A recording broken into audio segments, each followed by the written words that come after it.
Anjanappa sir, ಈಗ ಯಾವುದೇ ಒಂದು ಹೊಸ ಕಾಯಿಲೆ ಅಥವಾ ವೈರಸ್ ಶುರುವಾಯಿತು ಅಂತ ಹೇಳಿದ್ರೆ ಜನರಲಿ ನೆಗ್ಲಿಜೆನ್ಸಿ ಸಾಕಷ್ಟು ಇರುತ್ತೆ ಸರ್.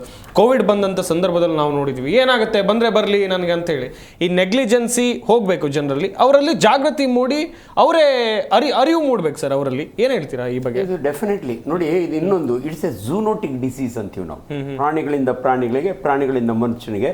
ಅದಕ್ಕೆ ಆಫ್ರಿಕಾದೊಳಗೆ ಅನಿಮಲ್ಲು ಈ ಮನುಷ್ಯರ ಕಾಂಟ್ಯಾಕ್ಟ್ ನಾವು ತುಂಬಾ ಜಾಸ್ತಿ. ಅವ್ರು ಫಾರೆಸ್ಟ್ ಹೋಗ್ತಾರೆ ಫುಡ್ ತರಲಿಕ್ಕೆ, ಅದರಿಂದ ಮೋಸ್ಟ್ ಆಫ್ ದಿ ಡಿಸೀಸಸ್ ಅಲ್ಲಿಂದ ಬರ್ತವೆ ಅಂತ. ಅಂಡ್ ಅದೇ ಯಾವತ್ತೂ ಕೂಡ ನೋಡಿ, ಅದಕ್ಕೆ ನಾವು ನಿಮ್ಮ ಜೊತೆಗೆ ಸೇರ್ಕೊಂಡು ಮಾಧ್ಯಮದ ಮುಖಾಂತರ ಜಿ ಕನ್ನಡದಿಂದ ಜನಗಳಿಗೆ ನಾವು ಇಷ್ಟು ಜನ 4 ಜನ ಸ್ಪೆಷಲಿಸ್ಟ್ ನಿಮ್ಮೊಟ್ಟಿಗೆ ಸೇರ್ಕೊಂಡು ಇನ್ಫಾರ್ಮೇಶನ್ ಕೊಡ್ತಿದೀವಿ ಹೊರತು ನಾವೇನು ಎದುರಿಸ್ತಾ ಇಲ್ಲ. But information is important. ಯಾಕಂದ್ರೆ ಇದಂತೂ ನಾವು ಸ್ಪಷ್ಟವಾಗಿ ಹೇಳ್ತಾ ಇದೀವಿ, ಒಂದ್ ಡೆತ್ 150 ಕೋಟಿ ಜನದಲ್ಲಿ ಏನು ಇದಿಲ್ಲ, ಬಟ್ ಅದ್ರನ್ನೂ ಪ್ರಿವೆಂಟ್ ಮಾಡ್ಬೋದಲ್ಲ. ಬಟ್ ಕೋವಿಡ್ ಟೈಮ್ ನಲ್ಲಿ ನಿಜವಾಗ್ಲೂ ಜನ ನೆಗ್ಲೆಕ್ಟ್ ಮಾಡಿದ್ರು, ಅದಕ್ಕೆ ಅಷ್ಟೊಂದೆಲ್ಲ ಅವಂತರ. ಅಂಡ್ ನಾವೆಲ್ಲ ಒಂದ್ ಕಡೆ ಮೇಡಮ್ ಆ ಪದ ಯೂಸ್ ಮಾಡಿದ್ರು, ಪ್ಯಾಂಡೆಮಿಕ್ ಕಾಯಿಲೆಗಳು ಒನ್ಸ್ ಇನ್ 40 years 50 years. ನಾವು ಲಾಸ್ಟ್ ಪ್ಯಾಂಡೆಮಿಕ್ ಅಂದ್ರೆ ನಮ್ಮಲ್ಲಿ ಮೆಡಿಕಲ್ ಟರ್ಮಿನಾಲಜಿಗಳು ತುಂಬಾ ಚೆನ್ನಾಗಿರ್ತವೆ. ಎಂಡೆಮಿಕ್ ಬೇರೆ, ಸ್ಪೊರಾಡಿಕ್ ಬೇರೆ. ಪ್ಯಾಂಡೆಮಿಕ್ ಅಂದ್ರೆ ಒಂದು ದೇಶದಲ್ಲಿ ಶುರುವಾಗಿ ಇಡೀ ಪ್ರಪಂಚಕ್ಕೆ ಹರಡದ. ಲಾಸ್ಟ್ ಟೈಮ್ 222 ಕಂಟ್ರಿಗೆ ಹರಡಿದಂಥ ಕೋವಿಡ್ ಅದು ಒನ್ಸ್ ಇನ್ 35 to 40. ನಾನು 40 ವರ್ಷ ಆಯ್ತು MBBS ಮಾಡಿ, ನಾ ಯಾವ ಪ್ಯಾಂಡೆಮಿಕ್ ನೋಡಿರಲಿಲ್ಲ. ಬಟ್ ನಾವು ಕೇಳಿದ್ದು MBBS ಹೋದವಾಗ, ಹಿಂದೆ ಇನ್ಫ್ಲೂಯೆನ್ಸಾ ವೈರಸ್ ಫಸ್ಟ್ ವರ್ಲ್ಡ್ ಸಮಯದಲ್ಲಿ ಬಂದು ಅರ್ಧ ಯುರೋಪ್ನೇ ವಾಶ್ ಔಟ್ ಮಾಡಿತ್ತು. ಸೊ ಆ ಪ್ಯಾಂಡೆಮಿಕ್ ಬಗ್ಗೆ ನಾವು ಸಾಕಷ್ಟು ಇನ್ಫಾರ್ಮೇಶನ್ ಕೊಟ್ಟರು ಕೂಡ ಜನ ನೀವು ಹೇಳ್ದಂಗೆ ಏನಾಗಲ್ಲ ಬಿಡು ಅನ್ನೋ ತರ ನೆಗ್ಲೆಕ್ಟ್ ಮಾಡಿ ಅದರ ಎಫೆಕ್ಟ್ ನಾವು ಅನುಭವಿಸ್ದು. ಸೊ ಇದೇನು ಅಂತ ಡೇಂಜರಸ್ ಕಾಯಿಲೆ ಅಲ್ದಿದ್ರು ಕೂಡ ಈ ಬುದ್ಧಿ ಕಲಿಸ್ದಂಗೆ ಆಗುತ್ತೆ.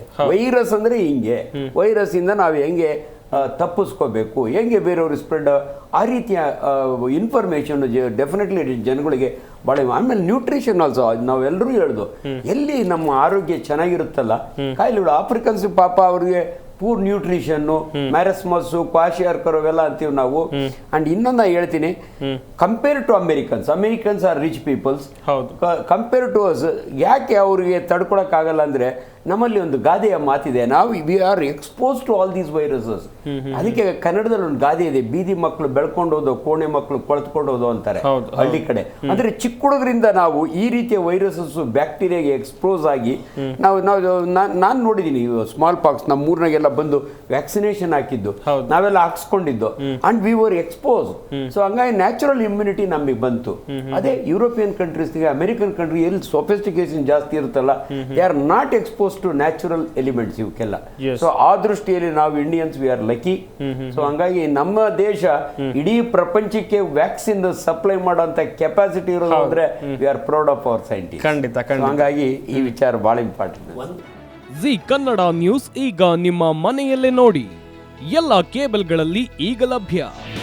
ನಿಮ್ಮ ನೆಚ್ಚಿನ ಜಿ ಕನ್ನಡ ನ್ಯೂಸ್ ಈಗ ಸನ್ ಡೈರೆಕ್ಟ್ ನಲ್ಲಿ number 292, Tata play number 1664, Jio TV number 1334, NXT digital number 30, in cable number 30, city networks 51, U digital number 162, GTPL number 17, Rockline telecommunications number 42, Shri Basaveshwara cable number 168, rural cable network 60, Vinayaka digital 57, Abhishek cable 821, city channel 53, Siddeshwara cable network 57, V4 digital Infotech 628, Surya digital networks 53, Gajanan digital number 836, Malnad infotech private limited number